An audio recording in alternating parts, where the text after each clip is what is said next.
Ассалаумағалейкум достар, сіздермен бірге қазақ тіліндегі спорт жайлы YouTube арна ERA-X. Видео ұнаса, видеоға лайк басып, арнаға тіркеліп қойыңыздар. Тәуелсіздігімізді иемденіп, елімізге еге болғалы 29 жыл өтіпті. Осы жылдар ішінде біздің байрақты көкке көтерген қаншама спортшы болды десеңізші. Әдегенде Мұстафа Өзтүрік, батырымыз Бекзат, еріміз Ермек еске түседі. Солар тірі жүргенде бүгінгі біздің байрағымыз әлемді дүрліктіріп отырары сөзсіз еді.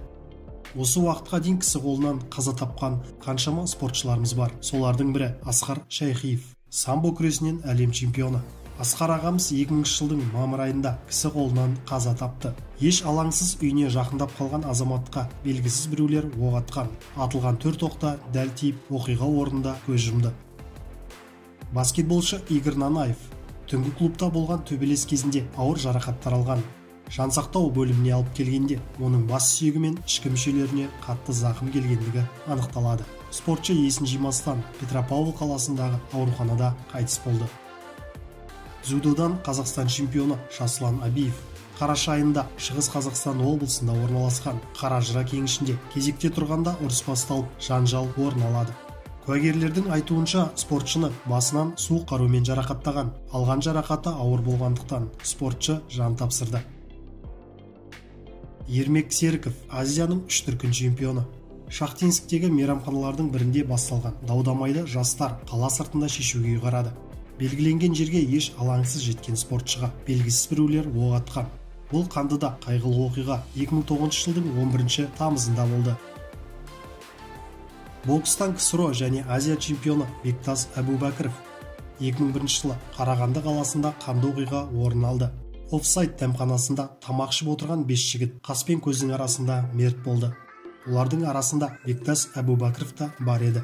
Әлгі демалыс орнына кіріп келген жендеттер өзге кісілерден сыпайы түрде шығып кетуін өтініп, тек сол 5 жігіт оңаша қалғанда Калашников автоматымен барлығын жайпап салған.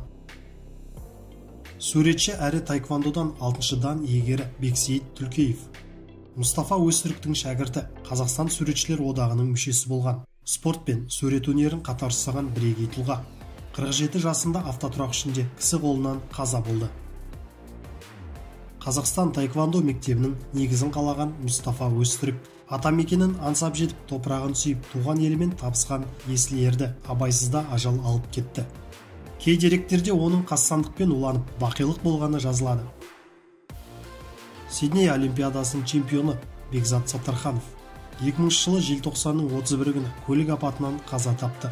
Қыршын саңлақты сақтай алмағанымыз күні бүгінге дейін қазақ жұртының жанына батады.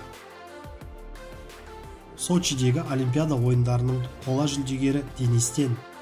Алматы қаласы орталығында Денис Тен автокөлігінің айнасын ұрлап жатқан 2 қылмыскердің үстінен түседі.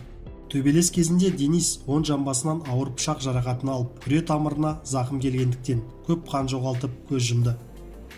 Шетелдерде ел абыройын көтерген мұндай өрендерге арнайы тәлімгер, қорғаушылар тағайындап, олардың басқан ізі бақылауға алынып, ерекше қамқорлық жасалатын көрінеді.